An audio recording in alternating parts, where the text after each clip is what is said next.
बच्चे आपका final account जो चैप्टर चल रहा है उसका आज हम क्वेश्चन करेंगे यहाँ पे फुल फ्लैज क्वेश्चन। मतलब अभी तक आपने इंडिविजुअल अकाउंट्स बनाने सीखे हैं एक एक करके। आज की क्लास में बेटा हम क्या करेंगे कि तीनों अकाउंट्स को किस तरीके से बनाया जाता है वो सीखेंगे। पहले ना इसका तरीका सीखना, बिल्कुल कोई लिखेगा नहीं, सिर्फ यहाँ पे अभी देखेंगे पॉइंट टू पॉइंट कि मैं यहाँ कर क्या रहा हूँ। देखिए बच्चे इधर जरा ध्यान से देखना जो मैं कर रहा हूँ अभी, ठीक है। आपका बेटा जो पहला स्टेप रहेगा ना, आपने कुछ नहीं करना, क्वेश्चन है, क्वेश्चन स्टार्ट करना है, ठीक है।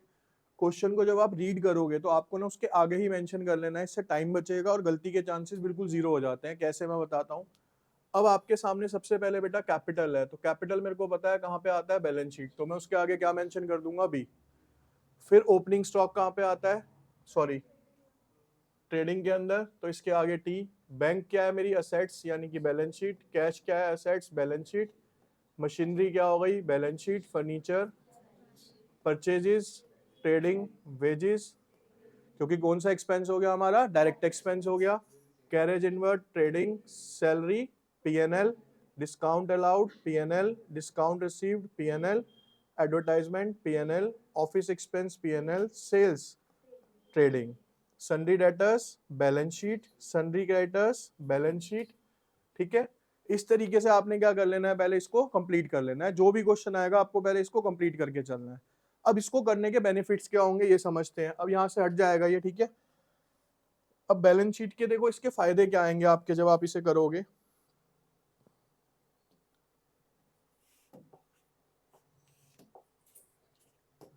हम बेटा पहले इसके अंदर फॉर्मेट बनाते हैं इसका पूरा।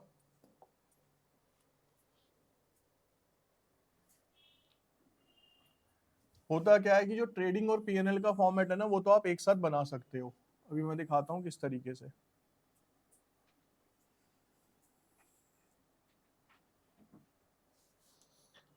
उसके बाद नीचे यहाँ पे आपने बना लिया बैलेंस शीट को।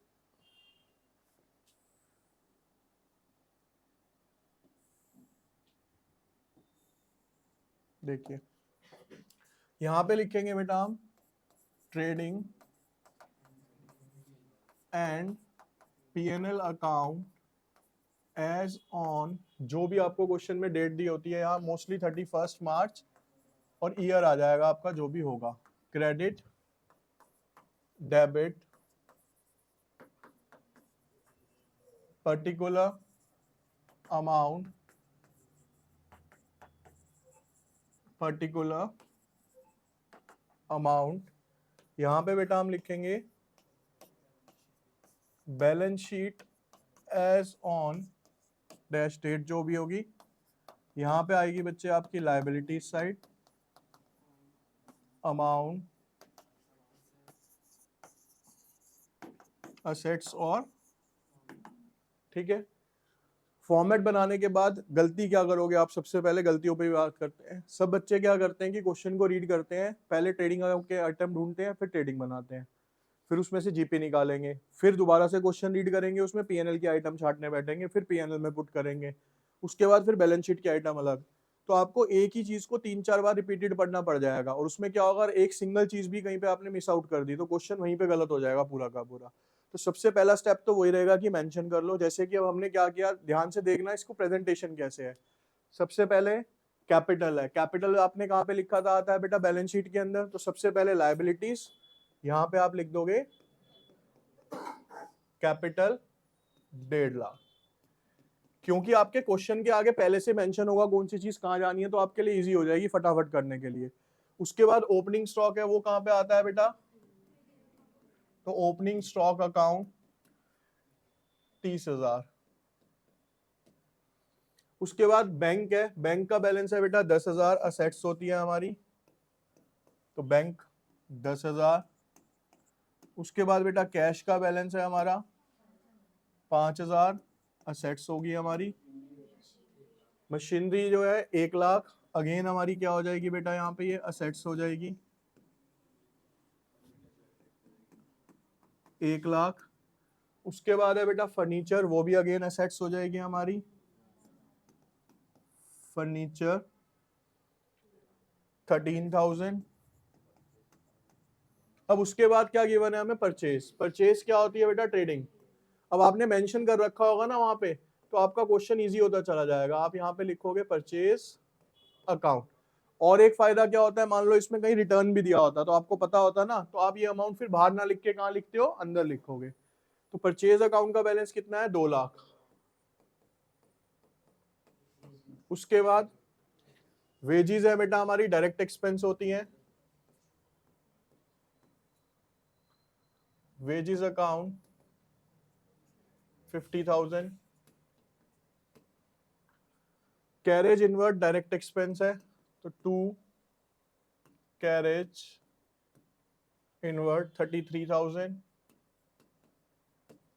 और कोशिश करा करो जैसे मैं मेंशन कर रहा हूँ ना, कॉमा जीरो सब एक एक नीचे आए, कैलकुलेशन बहुत इजी होती है। जब आप आगे पीछे करते हो ना, तभी आपको फिर दोबारा देखो, कई बच्चों का मैं ये देखता हूँ कि आप क्या करते हो, ये पहले तो आगे पीछे लिख लेते हो, फिर जब इसको सम टोटल करना होता है आपको, तो आप बैक साइड में दोबारा सारा अमाउंट उतार रहे होते हो सीक्वेंस के अंदर। तो भाई पहले ही उतार लिया करो, डबल डबल क्यों करते हो काम को, ठीक है। उसके बाद बेटा आती है सैलरी। सैलरी कहाँ जाएगी, इनडायरेक्ट है ना, हमें पता है कहाँ पे जाएगी सर, पीएनएल में। तो देखो ट्रेडिंग का ना एक अंदाजा हो जाएगा आपको कि सर इतने पोर्शन में मेरा ट्रेडिंग आ जाएगा। अब मैं सैलरी को थोड़ा नीचे ले लेता हूँ जान के। 2 सैलरी अकाउंट कितना है बेटा यहाँ पे, 70 ही है ना, ठीक है। डिस्काउंट अलाउड, डिस्काउंट अलाउड बेटा हमने दिया है तो हमारा खर्चा है या लॉस है। डिस्काउंट अलाउड कितना हो गया, 4,000 का, और ऊपर आ गया ये 70,000। उसके बाद डिस्काउंट रिसीव्ड है, नाम से पता चल रहा है सर रिसीव हुआ है, तो इनकम है बाय डिस्काउंट 5,000। उसके बाद एडवर्टाइजमेंट है बेटा आपका 40,000, तो 2 40,000 50,000 सॉरी।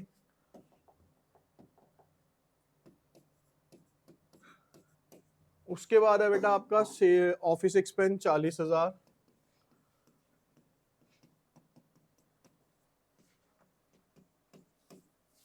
देयर आफ्टर है बेटा आपका ऑफिस एक्सपेंस के बाद सेल्स कितनी है, 5 लाख बाय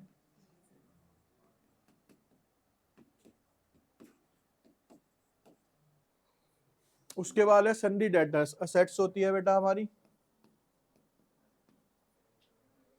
सन्डी डेटर्स 90,000। उसके बाद है बेटा क्रेडिटर, लायबिलिटी होगी हमारी, वो कितनी दी हुई है, 40,000। ठीक है बच्चे। अब यहाँ पे एक चीज ध्यान से सुनना, जो नई चीज सबसे मेन समझनी है। मैंने आपको बताया था कि जो फाइनल अकाउंट है वो 2 तरीके से है, एक विद एडजस्टमेंट और एक विदाउट एडजस्टमेंट है। दोनों में डिफरेंस क्या होता है ये समझते हैं। ये आपको यहाँ पे क्या दिया हुआ बेटा, ट्रायल बैलेंस। ट्रायल बैलेंस में जो भी चीज गिवन है, यानी ये जितनी भी आइटम्स गिवन है, इसका मतलब है दे आर ऑलरेडी एडजस्टेड, ये ऑलरेडी एडजस्ट हो चुकी है, ये इनका फाइनल बैलेंस गिवन है। और कोई भी चीज अगर ट्रायल बैलेंस से बाहर दी हुई है, तो क्लोजिंग स्टॉक आपको बाहर दिया हुआ है ना, दैट मीन्स ये अभी तक एडजस्ट नहीं हुआ है। जो भी चीज ट्रायल बैलेंस से बाहर होगी उसका हमेशा 2 अकाउंट्स पे फर्क पड़ेगा, यानी 2 जगह पोस्ट होगा वो हमेशा, ठीक है। आगे वाले चैप्टर में काम आएगी ये चीज। तो जितनी भी चीजें अंदर थी सारी एक एक जगह चली गई। क्लोजिंग स्टॉक कहाँ पे दिया हुआ है बेटा, बाहर 50,000। तो क्लोजिंग स्टॉक एक तो मैंने आपको बताया कहाँ पे आता है, क्लोजिंग स्टॉक अकाउंट कितना, 50,000। और एक क्या होती है सर, हमारी असेट्स होती है, तो कहां पे जाता है ये, बैलेंस शीट में। ठीक है, तो जो भी चीज ट्रायल बैलेंस से बाहर होगी वो हमेशा कहां पे आएगी बेटा, 2 जगह पोस्ट होगी। आगे वाले चैप्टर में हम सीखेंगे भी कि कौन सी चीज कैसे कहां जाएगी, वो मैं बताऊंगा आपको। अब बेटा इसका टोटल करेंगे हम। इसका टोटल बेटा यहाँ पे आता है 5,50,000। बोलेगा कोई नहीं, सुनते जाइए अभी। 2,30,000, 2,80,000, 2,80,000 और 30 हो गए 10, 3 10, 3,13,000। तो बेटा 5,50,000 में से 3,13,000 माइनस 0 0, 10 में से 3 गए 7, 4 में से 1 गया 3, और 5 में से 3 हो गए। ठीक है, तो आपका बेटा यहाँ पे आता है 2 gross profit transfer to PNL account 2,37,000, और टोटल हो गया आमने सामने कितना, 5,50,000। ठीक है। अब ये जीपी कहाँ पे फॉरवर्ड होगा, मैं पहले ना इसको थोड़ा सा चेंज कर लेता हूँ, यहाँ पे बाय डिस्काउंट रिसीव नीचे ले लेते हैं हम, बाय डिस्काउंट रिसीव्ड 5000। अब जीपी यहाँ पे आया तो बेटा ट्रांसफर होगा तो कहाँ पे आएगा ये, by gross profit transfer from trading account. कितना आया, 2,37,000। अब जब मैं इसका टोटल करूंगा बेटा तो ये हो जाएगा आपका 2,42,000, 2,42,000। ठीक है, क्रेडिट साइड का टोटल आ गया हमारा। अब इसमें से आप ये माइनस कर दो, 70 और 1 20, 1 60, 1 64 हो गए, कितने हो गए 164। तो बेटा 2,42,000 में से 1,64,000 माइनस 12 में से 4 गए 8, 13 में से 6 गए 7, कितना बच गया ये 78,000। ये क्या बच गया बेटा मेरा यहाँ पे, to net profit transfer to 78,000। ठीक है, अब ये कहां पे जाता है आगे, कैपिटल के अंदर। तो बच्चे यहाँ पे कैपिटल के अंदर नेट प्रॉफिट क्या हो जाएगा आपके आके, कितना है बेटा वो 70। टोटल करेंगे तो आप 0 0 0 8 7 और 5 12, 1 और 1 ये हो गया 2, 2,28,000 और 40,000 टोटल आ जाता है बेटा इसका 2,60,000। अब इधर आ जाते हैं हम, 10 5 15, 15 और 1 1,15,000, 1,25,000, 1,28,000 हो गई है ना, 1,28,000 और ये कितना हो गया 1,40। ठीक है, आ गए 2,68,000 टोटल। तो इसका टोटल भी कितना आ गया आपका 2 लाख।